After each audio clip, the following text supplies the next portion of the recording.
The average person walking around has experienced extreme amounts of trauma, and you might be just one of those people that have done that and lost all hope. But the truth is, it's a common theme. The biggest disease in humanity is low self-esteem. And people go through all kinds of traumas. They're born into families without love. They're born into families without fathers. They have mothers that were narcissistic and neglected them and only cared about what they wanted to do. There's a conglomerate of different experiences that people had that cause them to have these limiting self-beliefs. And what happens is, and everybody has probably a little bit of this, but the gray matter of the brain shrinks with excessive amounts of cortisol. And then excessive amounts of cortisol is produced from negative emotion, fear, worry, anger, frustration, anxiety, panic, worry, doubt. It's all these negative experiences and negative emotions that we put in the back of our minds that actually cause the gray matter in the brain to shrink, that actually block the heart chakra and close your heart off. And the funny thing is the more you do these things and ruminate on these things, the more that you get. You don't get what you want, you get what you are. So all the visualization, all the journaling, it's a bunch of garbage. Unless you truly not just believe it, but know that is the truth of what you're writing down and that they're visualizing, it doesn't come to fruition because you've put things in the back of your mind. And the gray matter in the brain shrinks and the heart closes and the circulation doesn't move throughout your body. You don't get those nutrients. The liver becomes congested. The stomach becomes constipated. Food doesn't move through the stomach and you have poor peristalsis in the intestines. The sphincter of Oddi deals with self-love that delivers your gallbladder or delivers your bile in the gallbladder. So there's these nuances that occur, and it's the universe speaking to you in the love language to awaken your soul. But it's a very difficult thing. See, many people forget the ones that are suffering and they only focus on the self. We live in a society that's about me, me, me, me, and they can only focus on themselves because they're concerned about survival. And that's what the programming of the news has done, is they know that you won't pay attention if they do a news article or a report on a generous person that walked an old lady across the street. There's lots of good things that go on in humanity, but they don't report on that because evolutionary, you have to survive. So they know that you're only going to listen if you have to survive. So they elaborate and they expand the disasters because you will focus on those things and you'll focus on the atrocities, and it brings up the ratings, and they want to put advertisers on and they want to make money. So it's a society that's driven by consumerism and by finances. And once you understand that you have to follow the money, you know why things really happen in this world. And they idolize the finances and the consumerism, and it's the chasing, and that's all lower dimensional chakra energy generally. But it's the pain, fears, and challenges of life that we've internalized that cause us to experience these karmic lessons over and over and over, and the flywheel keeps playing, and then you get traumatized, you believe, and you get a belief system that just, you think that's the way life is. And you have to step out of what you think life is and step into the unknown to create the new life you want. Everybody wants the three things: money, love, and health. That's what their ego wants. But that's the resistance, is the want. So if we want to make a real change in our lives, what we must do is feel the experience as if it's already happened. I'm already rich. I'm already in the loving relationship that I choose to participate in. I'm already healthy. Those are the things. You already have it. It already exists. You already embody and feel the emotion. And then the universe brings it to you, because knowing that you are is stronger than believing that you will be, because you will be is in the future.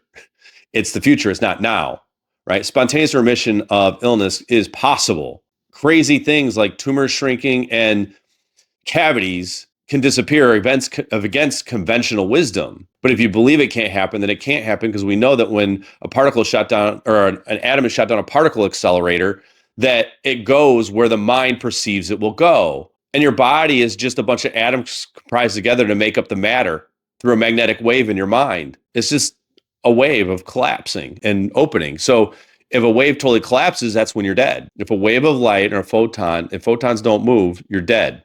So when you resist that flow of life, you die. But it's a very difficult thing for many people to actually find the courage. They don't listen to the stories in the Bible like David and Goliath, Daniel and Lion's Den. They don't pay attention to those things. They don't listen to not be afraid. They know they should be doing things. They know they should build the ark, but they don't do it because it's the unknown and there's a risk. But is there really truly a risk if the universe is just teaching you lessons? It's the fear and the worry that are the outcomes that you're concerned about, that why you don't step forward and do things. I just taught a course in my office this weekend, and this one woman was in there, and she's on this healing journey, as we all are, but she's really into the metaphysical component of it, and she's super attracted to it for a good reason, because she knows that's the truth. But we get in our own way. Our reticular activation system goes up when we got these blinders on, and then we don't do the things we should be doing. So it was a beautiful transformation that happened. She cried, she opened up, she knew what she had to do. The intrepidation she had with moving forward and the loss of direction went from like a 9, not knowing what to do, to knowing exactly what to do, to a 0. No more. Instantaneously, it happened like this. But see, you must take action. You change the emotion, but you still have to take action on that emotion that you feel, not go back to what you already know. So what happened is she was ready to move forward. She was ready to rock and roll. And next thing you know, she got ridiculed by her mother. So her mother poo-pooed what she was doing, didn't approve of what she was doing. Now, mom thinks she knows what's best. And she's showing love in her own way, but there is no fear in love at all. Because if there is fear in love, you have not perfected love. And perfect love casts out fear. There isn't fear. It doesn't exist. It's an illusion. Everything is an illusion. Every belief system you're told, you must challenge it, right?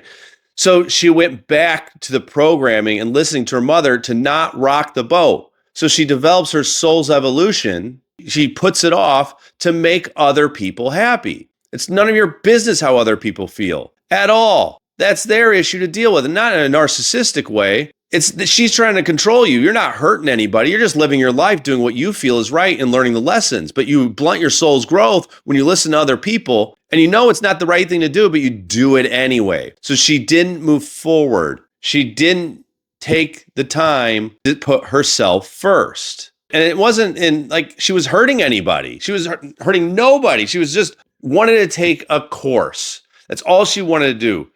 And she wanted to learn how to dive deeper into accessing the unlimited potential she has within her mind. The thing of it is that would have changed her life dramatically in a way that she can't even perceive yet. Because it's your thoughts and feelings and emotions that are transforming and sculpting the light that's forming the matter outside of you, and that's forming your reality. And she gets it, but like she needs those stepping stones. Sometimes we all need someone to coach us through that.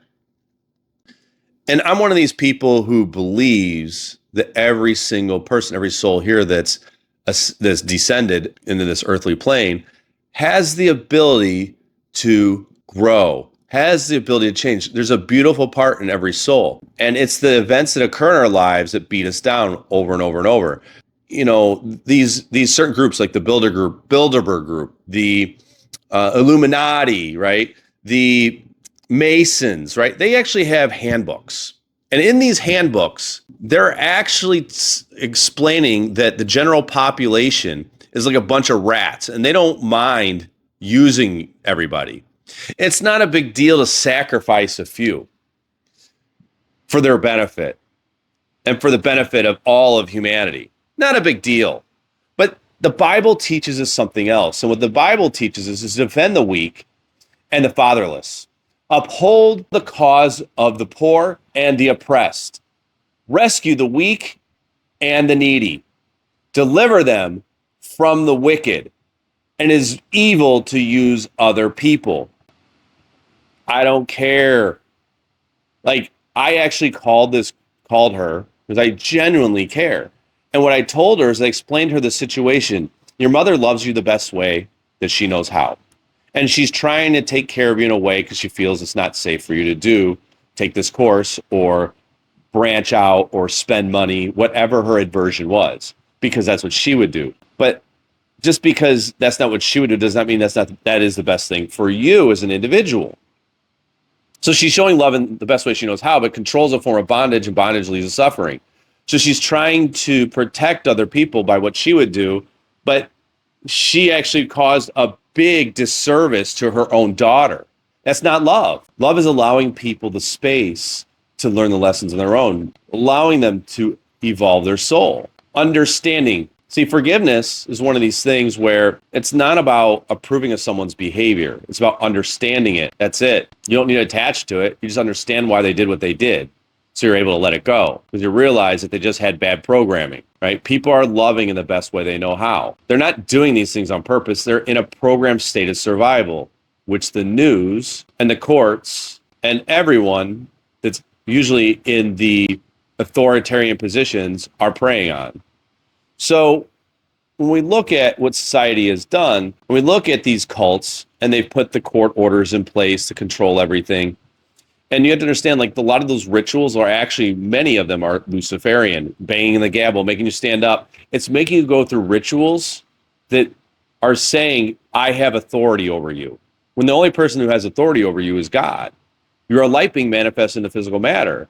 So they make you stand up and sit down for their honorable judge. They bang the gavel, court's in order, so you're in agreement, so they can put you in a contract, and you're in agreement that they have authority over you. See, if you don't contest to the fact that they have authority over you, they don't. But they know that, so they keep you subservient, right? In school, you have to raise your hand and ask permission, all this crazy stuff to keep things in order.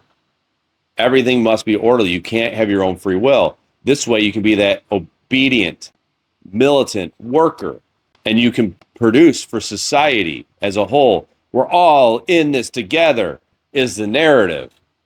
It's nonsense. We should work together, but they use it in an abusive way so that they can stay at an elevated state.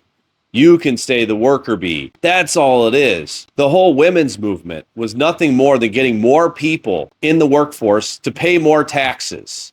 Had nothing to do with women's empowerment. And now we have a society that's pulled apart, and the nuclear Christian family has been destroyed because the kids can't be taken care of and the state's taking care of the school. And it serves them because now they're just making more money because money is their God. They don't know. They don't even understand that everyone is all the same. They're all just the same light being from the same source. It's all interconnected, and it's just light waves, and we're forming everything as a collective. So the only way that things will ever change in this world is if people start to own their divinity and they realize that they can change the atoms that are shot down the particle accelerator with their mind. You control where it goes.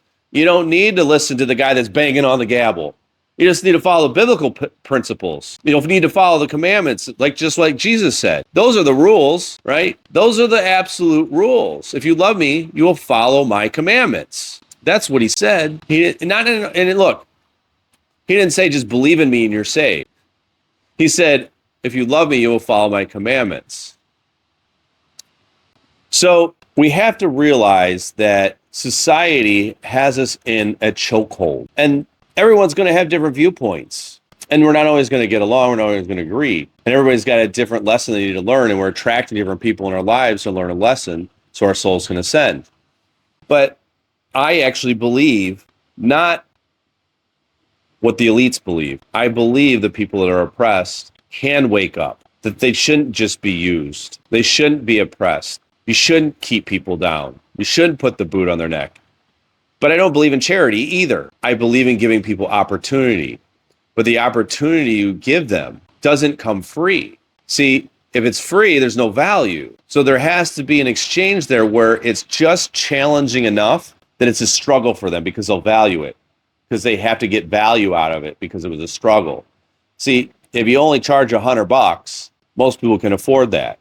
That's the truth. Most people can pull $100 together to take some program or course online. You can mass sell them, but there's not enough investment for them to take it seriously. Well, holy shit, if you put a lot of money in that, yeah, you're gonna shit, I gotta make this work. I gotta make this work. If I don't, I'm screwed. So in the Bible, to help others, to defend the weak, but not to give them freebies. Look what happens when you give someone free. Look at what happens when someone wins the lottery. They don't have the discipline to handle the money. They lose it all. They blow it on their friends. They blow coke up their nose. They kill themselves with it. Whatever. It amplifies the asshole they are, the idiot they are. It amplifies it. So you have to teach people. You have to give them the tools and the strategies to deal with those pains, fears, and challenges they've dealt with in life. You have to understand them now, but you have to go down to their level. You have to change your vibrational frequency going down to their lower dimensional frequency. And then you have to understand them, see where they came from, and then light the torch for them to carry them out. And now their eyes light up. Now their soul brightens up. The light that's emitted outside them becomes bright, and they're able to pass it on. And that's how we change the world. It's not through watching the news and reading books by these elite people that basically are, what do we want to call them? They are segmental, right? They segment the races. They segment the population, right? It's tribal. That's what it is. It's tribal. It's certain sect groups that believe they are better than others, certain religious groups, certain political groups, right? It's an ideology that they're better. And if we all come from the protonic energy of the sun and the zinc spark that was created, and it's all one, it's all just physics of light and the vibration we're creating together, we have to realize that by lighting the torch, see, there's nothing courageous about shrinking. And you have to embrace the expression of God that is within you. It's in the fire realm. It's raising up to your soul's potential, and there's limitless potential. You actually will go on to do greater works in Jesus Christ. But because the church told you that you can't, that you're not God when you are God because you're created in his image, then it keeps you suppressed and it serves them. There's other groups within the churches, right? Constantine took certain books of the Bible out.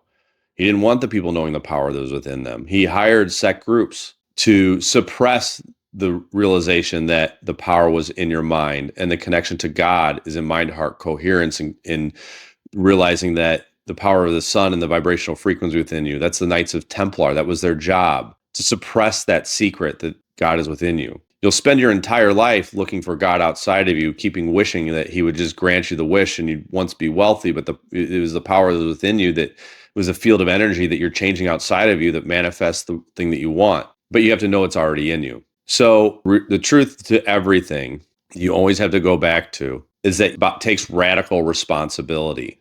And there's no room for trophy cultures, right? It's very difficult, I understand, to step into the unknown, to not be afraid, to build the ark like Noah did. It's extremely difficult, but it's the only way out.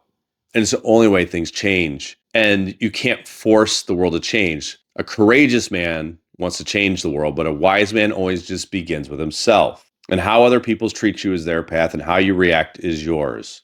So you attracted that experience, that painful experience. It might have even been karmic from a past life, but you did create it. Not on purpose, but you did create it. And that's the only way you can change, is by taking that accountability.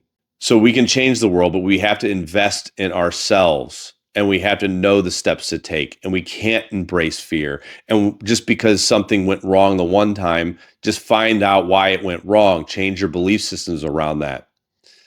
You know, like the spiritual communities has these things going on in their belief systems too.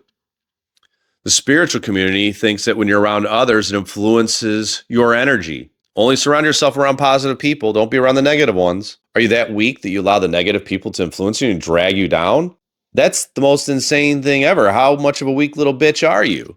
So the truth of the matter is no, you influence those that are down below you, the lower vibrational people, right? You want to be the shepherd that's guiding the sheep, that's lifting their energetic frequency and making them emit the light outside of them, making them see the infinite possibilities that are available to them. And they may not take you up on it. That's okay. Like, that's just their journey. But the truth is like, you are the person who can shift others. You're protected by a sheet of armor the devil cannot penetrate. If you know that, your vibrational frequency never shifts and changes. God has instilled that power within you because he's in you. That's it. That's all you have to know. You don't have to worry about the naysayers. You don't have to worry about the people and them dragging you down. You allow that. You're allowing everything. So embrace that power and make the change you want. I'm actually really interested to hear the changes you guys want to make. If you want to leave some comments down there and tell me what you're actually want to impact in the world, I'd be really interested to hear what that is and give you guys feedback and kind of guide some of you on that, right? I actually coach people. I change the frequency in the subconscious mind so that you can create a different world around you. So oftentimes it's the ego that gets people in the door, but then what happens is once they lift the ego and the ego falls away and they lose all their ignorance, they're this divine expression and they just live in their divinity and they get those things. They don't need them, but they get them because they don't have any resistance anymore. So we change that frequency. I teach events all over the country.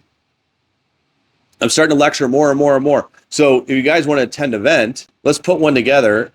Let me know what city you want me to come to. We'll put it together. And we'll start shifting the consciousness of the planet. We'll empower the people to live through their heart, to live through their soul, to make the evolutionary changes that need to happen. And that's how the pain and the suffering ends. That's how these corporations can't survive. They can't prey on you because you're not participating and they're not in it anymore. You're not allowing them to poison you. You're not allowing them to sell you expensive goods. You're not allowing them to charge you ridiculous rates to go to concerts and distract yourself and go to sporting events to distract yourself like the days of Rome, right? The oppressiveness and the totalitarian governments are about to fall. And it is by living in our hearts through our divine expression of God that the Tower of Babel falls.